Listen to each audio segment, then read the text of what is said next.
Dom Casmurro, capítulo 68, Adiemos a virtude. Poucos teriam ânimo de confessar aquele meu pensamento da rua de Mata-Cavalos. Desejar mãe.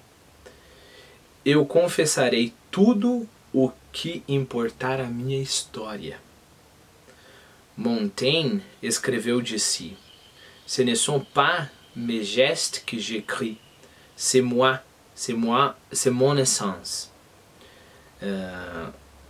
Não tem tradução aqui, mas seria, não são os meus gestos, não são sobre os meus gestos que eu escrevo, mas sobre mim, sobre minha essência. Ora, há só um modo de escrever a própria essência, é contá-la toda, o bem e o mal. Tal faço eu, à medida que me vai lembrando e convido à construção ou reconstrução de mim mesmo. Olha que interessante.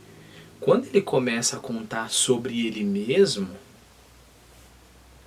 tudo, o mal e o bem, né?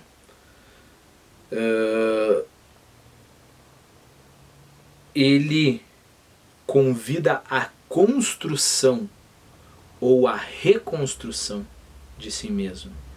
Então a gente vai fazendo diversas coisas na nossa vida e as coisas vão ser mais ou menos como atos meio que isolados, assim, pelo menos esse é o modo como a gente percebe, né? Eu fiz isso, depois fiz isso, depois fiz isso. Parece que é um monte de coisa, uma isolada da outra. Se a gente começa a contar a nossa história e falar, olha, eu, por exemplo, eu fiz tal coisa e quando eu fiz tal coisa eu senti dificuldade de fazer isso e fiz isso de ruim. E aí eu fiz aquela outra coisa e fiz isso de ruim. E eu fiz a mesma coisa de ruim. Então você começa a descobrir você mesmo. Logo eu tenho esse tipo de fraqueza. Eu tendo a fazer isso de ruim. Mas eu fiz isso de bom e é a mesma coisa. Logo essa é a minha qualidade.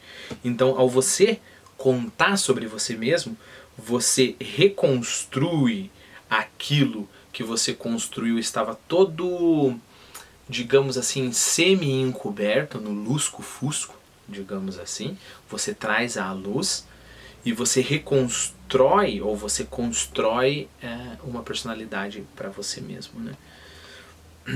Por causa disso que quando você vai para o psicólogo, às vezes o psicólogo fica lá só te escutando, fale mais sobre isso, fale sobre aquilo, olha isso daqui, e no final das contas você se conhece, né? Significa que você não existia antes disso? Não, significa que você existia obscuramente. Tal faço eu à medida que vai me lembrando e convido a construção ou reconstrução de mim mesmo. Por exemplo, agora que contei um pecado, diria com muito gosto alguma bela ação contemporânea. Quer dizer, que aconteceu mais ou menos na mesma época do meu pecado. Se me lembrasse, mas não me lembra, fica transferida a melhor oportunidade, né?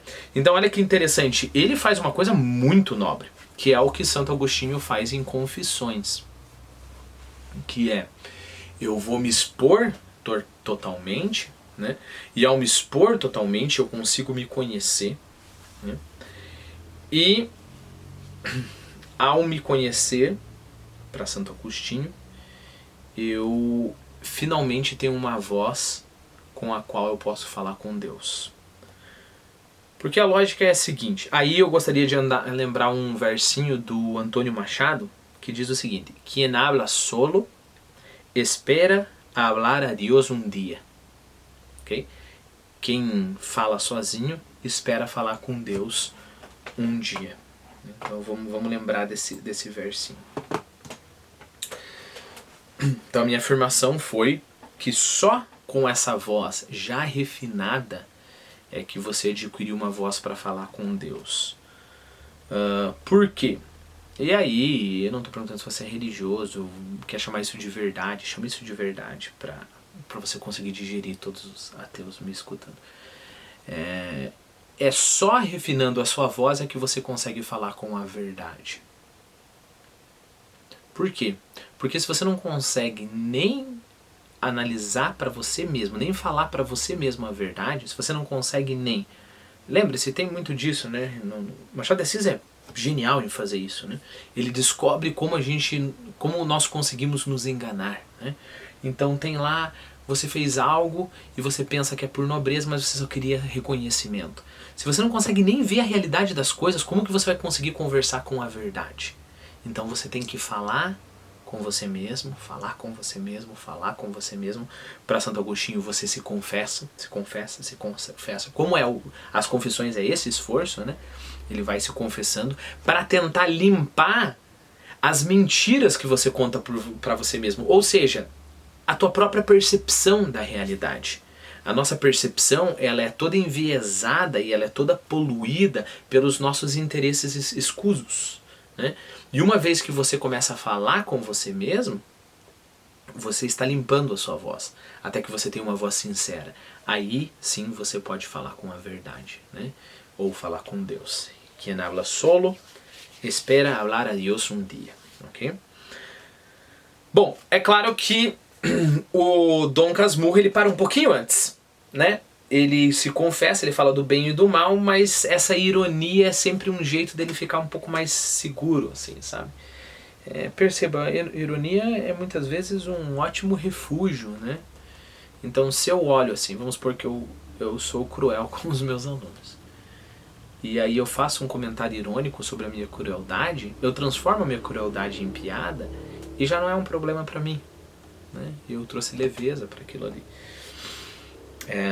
Por que eu digo isso? Porque eu não acredito que o esforço do Santiago Velho é conseguir se purificar a ponto de que ele seja uma pessoa mais sincera e tenha a voz dele real e reconheça a realidade, e por causa disso ele consiga descobrir a verdade, né? Eu não acredito que esse seja o objetivo dele. Ele é muito mais melancólico, né? Ele quer relembrar, atar as duas pontas da vida e tentar reviver aquilo que passou. E assim, a vida é assim, né? Mas, porque ele usa uma ferramenta extremamente eficaz, que é a ferramenta da confissão, lembre-se, não estou falando para você ir lá com o padre e confessar, quer dizer, se quiser ir, vai. Mas não é esse o ponto, mas é falar, bom, o que eu fiz? Por que eu fiz? Como que o que eu estou escondendo de mim mesmo? O que tem aí que eu não quero contar para mim mesmo? Né? Como ele usa essa ferramenta extremamente eficaz, não tem como ele não se tornar uma pessoa mais próxima da verdade. Por causa disso que ele consegue ver as vilanias da nossa alma. Analisando a nossa, ele consegue entender todos nós, né? Desculpe, analisando a dele, ele consegue entender todos nós. Eu marquei aqui página 599, eu acho que é um outro romance. É sim, é Memórias Póstumas de Brás Cubas. Vamos ver o que eu anotei aqui. Eu fiz uma conexão. Sim. Conversa. Tá. Então, logo ali ao leitor, né, a introdução do Memórias Póstumas, ele fala assim: escrevi esse livro aqui com a pena da galhofa e a tinta da melancolia. Eu acho que ele continua com essa mesma pena e essa mesma melancolia quando ele vai escrever o Dom Casmurro também, né?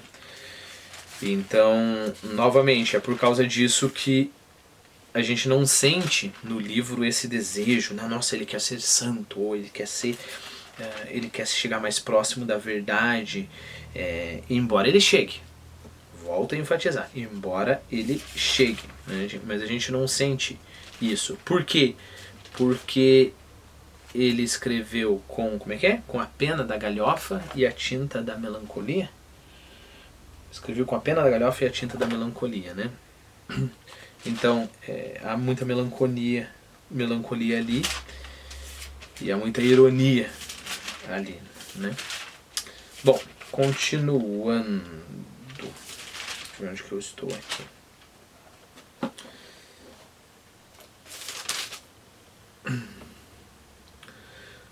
Nem perderás em esperar, meu amigo. Então ele falou, mas não consegui encontrar nada de nobre para falar.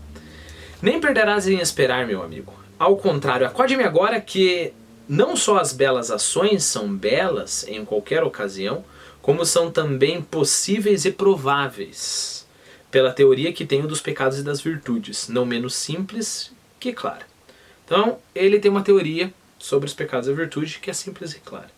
Reduz-se a isto que cada pessoa nasce com certo número delas e deles, ou seja, cada pessoa nasce com um certo número, um número já pré-estabelecido de pecados e de virtudes, aliados por matrimônio para se compensarem na vida, ou seja, você vai nascer com um número de virtudes, um número de pecados, os dois são aliados, e aí você vai fazendo um e o outro, né? Vai fazendo uma coisa vil e vai fazendo uma coisa boa, vai fazendo uma coisa vil e vai fazendo uma coisa boa. Reparem que é o oposto, por exemplo, do impulso do Santo Agostinho, né? Por que o Santo Agostinho se confessa, por exemplo? Ele se confessa porque ele quer diminuir o máximo, embora ele se reconheça humano, ele quer se diminuir o máximo os pecados, né? E quer se entregar cada vez mais à virtude. Não, isso aqui para o Bentinho existe um número pré-estabelecido, né? Para o Dom Casmurro, um número pré-estabelecido. Quando um dos tais cônjuges é mais forte que o outro, ele só guia o indivíduo sem que este, por não haver praticado tal virtude ou cometido tal pecado, se possa dizer isento de um e de outro. Mas a regra é dar-se a prática simultânea dos dois, com vantagem do portador de ambos e alguma vez com resplendor maior da terra e do céu. Então, às vezes você pende para um lado, às vezes você pende para o outro, às vezes resplende mais a terra, às vezes resplende mais o céu. É pena que eu não possa fundamentar isso com um ou mais casos estranhos. Falta-me tempo. Pelo que me toca, é certo que nasci com algumas daqueles casais, virtudes e pecados, e naturalmente ainda os possuo. Já me sucedeu aqui no Engenho Novo, por estar uma noite com muita dor de cabeça, desejar que o trem da central estourasse longe dos meus ouvidos e interrompesse a linha por muitas horas. Então ele queria dormir, tinha sempre o barulho lá de trem, então ele pensava, tomara que esse trem tenha um acidente lá longe, estoure os trilhos e aí não vai ter trem nenhum por muitas horas. Ainda que morresse alguém. E no dia seguinte, perdi o trem da mesma estrada por ter ido dar a minha bengala a um cego que não trazia bordão. Voilà mes gestes, voilà mon essence. Então, aqui estão os meus gestos, aqui está a minha essência. Bom, primeiro que ele meio que mudou as palavras de Montaigne, né? Montaigne fala assim, ce ne sont pas mes gestes que je écris. Eu não escrevo sobre os meus gestos. C'est moi. C'est mon essence. Eu escrevo sobre mim mesmo, na minha essência. E ele fala, olha, aqui estão os meus gestos no final, aqui está a minha essência. Bom, eu coloquei uma notinha aqui que o Santiago ele tira sarro da própria virtude, né? E aí o Dom Casmurro ele é liviano em relação às virtudes, né? Então ele olha com um olhar meio cético. Até essa história dele sair do nada, ele lá dá uma bengala para uma pessoa, você olha com um olhar cético assim, né? Eu coloquei também, está em uma situação privilegiada, pois consegue ver seus vícios. Então, como eu falei para vocês, né? Ele consegue ver os seus vícios porque ele está se confessando, digamos assim, está contando a própria história todo o tempo. Mas no entanto, porém, todavia, não busca a virtude.